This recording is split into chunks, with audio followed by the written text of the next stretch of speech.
Good evening, everyone. Implementing a security framework to close cyber security gap. Deme David Mbo, CSE, Grand Canyon University, CYB 690, Cybersecurity Program Development, caused by Dr. Emmett Ward.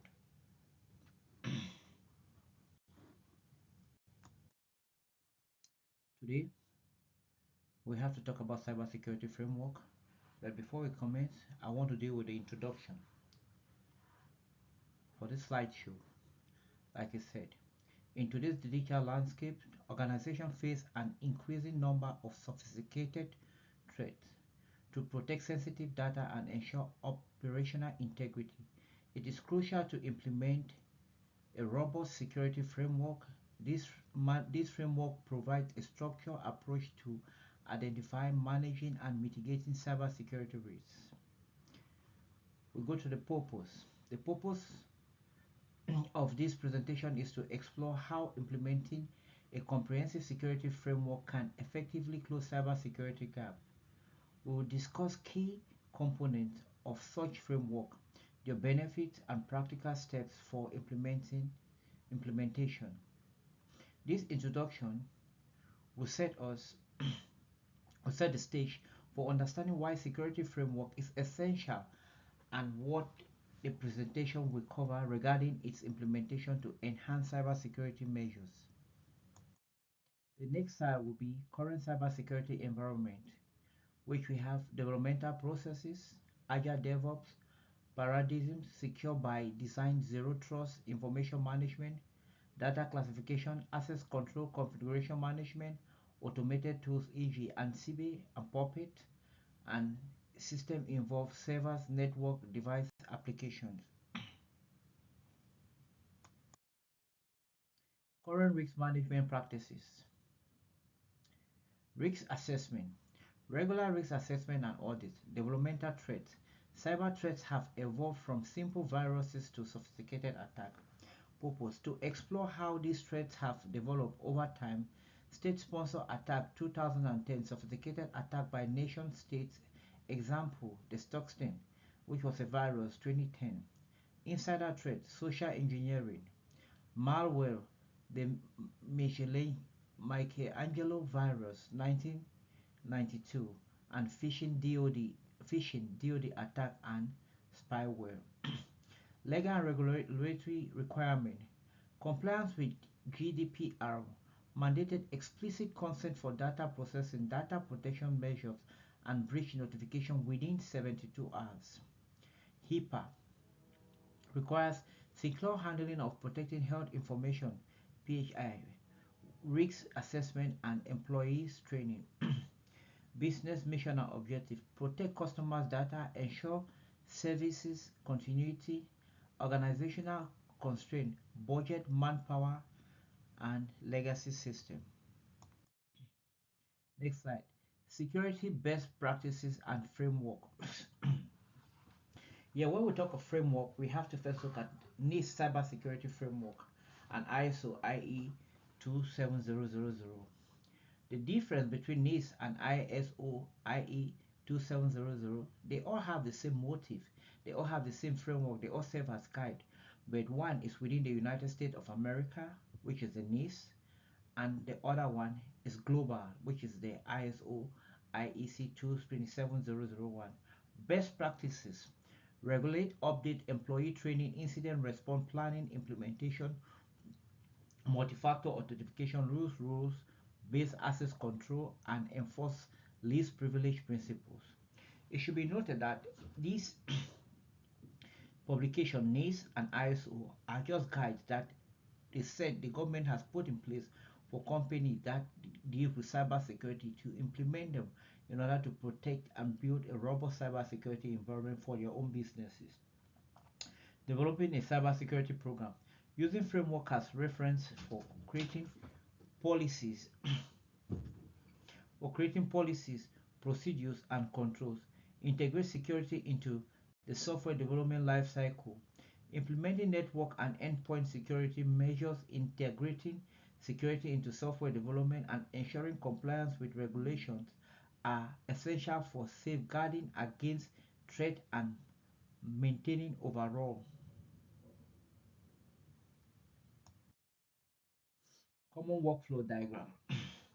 As you can see, workflow diagrams just show from the top limb management to the low to the policies. So we have the flow of diagram which have the executive management, information gathering, decision making, cybersecurity team, implementation, IT operation, monitoring, feedback, and end users, and policy compliance. And work. This is a workflow diagram. The workflow new IT initiative starts with executive management, setting objectives and appropriate approving the project. Information gathering follows to collect necessary data, decision making, necessary feasibility and risks if approved. The cybersecurity team ensures security measures are in place. The implementation team they deploy the system which is managed by the IT operation. Ongoing monitoring and feedbacks are gathered from the end users to assess performance. Finally, the system is reviewed for policy compliance to ensure it meets regulation and standard, and also to avoid breach, which is very common with cybersecurity companies. Critical cybersecurity needs.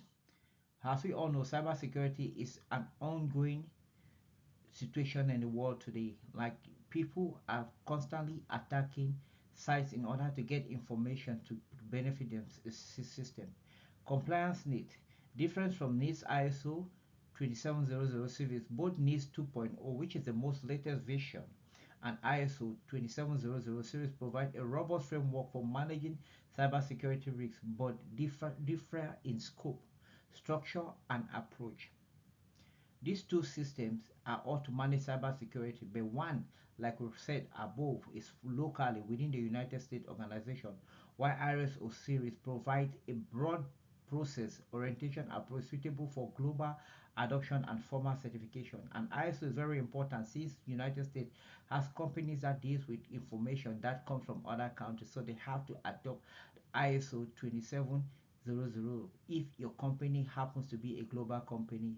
NIST and ISO must be implemented in order to benefit both parties. Regulation specifics. Requirements of compliance with regulatory requirements is crucial for ensuring robust cybersecurity measures. Key regulations like GDPR, HIPAA, PCI, DSS, SOC, and GLBA each have specific mandate. Prioritizing efforts, aligning cybersecurity initiatives with business needs and desired outcomes, implement robust data protection, access control, incident response, and continuous monitoring measures are essential for maintaining a strong security posture and safeguarding organizational assets. And also ongoing training is also very important, because if you implement all this and you don't implement training for your workers, then it's going to be a waste of time. And also adaptation, a company must also be able to adapt to new policies, adapt to new technologies in order to meet up with the current cybersecurity threat, as cybersecurity threat is an ongoing threat on a day-to-day basis. Software assurance maturity model. Elements: government policy compliance, establish clear comprehensive policies and procedures for software assurance. Management: risk management resources allocate incorporate risk assessment and management into the software development lifecycle. Engineering: secure coding practices, testing, ensuring accountability and clear understanding of security tasks and duties. Implementation: deployment, configuration, assignment, and security. Champion in each development team to oversee adherence to security policies. Assessment: continuous monitoring, auditing, establishing a protocol for reporting, responding to, and document security incident. And also another thing about engineering that we should add on engineering is contingency plan. They must have a contingency plan in order to avoid like the situation that happened with the airline that has to be down for like 2 days, that we're migrating from one system to another. Had it been they had a good contingency plan, then the airport would have just switched to the contingency plan to manage the resources until the migration complete in order to avoid delay, breach, or failure in the system. Case study. A case study here, like we know, is T-Mobile. T-Mobile implemented the NIST Cybersecurity Framework (CFS) to address growing cybersecurity threats and ensure compliance with global regulations like GDPR and CCPA. The key steps include objectives and scope aimed to bolster security, cybersecurity measures, and enhance data protection across all IT systems and customer data management. Framework selection. Choose the NIST CFS for its comprehensive and adaptable approach to manage security risks. Current security assessment identify gaps in data protection, network security, and incident response and capability strategy. Development. Develop a plan focusing on risk management, improved security controls, and robust incident response. Overall, the implementation of NIST CFS significantly enhanced T-Mobile security, cybersecurity posture, ensuring better protection of customers' data and compliance with regulations. Step to implementation. Assessment. Identify current status and gaps. Choose a cybersecurity framework that aligns with organizational needs and regulatory requirements. Consider framework like NIST Cybersecurity Framework ISO if it's international and relevant to your industry. Planning. Deep Develop a roadmap for closing gaps. Implementation. Apply security controls and best practices. Implement technical and administrative controls such as management, encryption, and incident response protocols. I always like to put contingency plan because it is very, very necessary in order to come up with solutions that will not only act as immediate solution but will remediate any failure or mistrust between the client, the customers, and the business.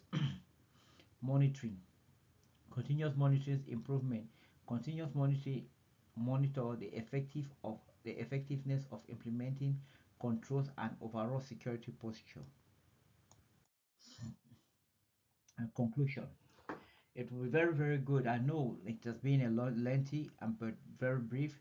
Implementing a security framework is crucial for achieving a strong cybersecurity posture. By aligning with regulations like organization can ensure compliance and protect sensitive data. Establishing frameworks such as NIST or ISO 270 provide clear guidelines for developing and maintaining effective security practices and posture. This approach helps manage risk enhancement, resilience, and support the organizational business objective. Continuous improvement and monitoring are essential to keep up with evolving threats and maintain robust security systems. Ultimately, a well-implemented security framework secures information, assets, and fosters stakeholders' trust. Like we said, these are references. If you have any question, please shoot me a question on the link and I'll quickly respond to your question. But before we go, I want you to all know cybersecurity framework is a very, very important and necessary topic for business to understand and business and stakeholders to understand why we must implement and keep an up-to-date cybersecurity system in order to build a company. Sometimes cost is a problem, but at least every company that has to deal with sensitive information need to protect the information of its end client because it's the client that trust that we need in order to foster our business. So it is very important, and everybody working with cybersecurity should be aware of the security breach, the security failures, and we should all try to implement cybersecurity framework in order to like build a robust and resilient system, not free from attack, but can stand against so many attacks because the threats are constant and enormous. Thank you all once more. I'd like you to like shoot a question on my link if you have any questions, and I'll respond back to you. Thank you.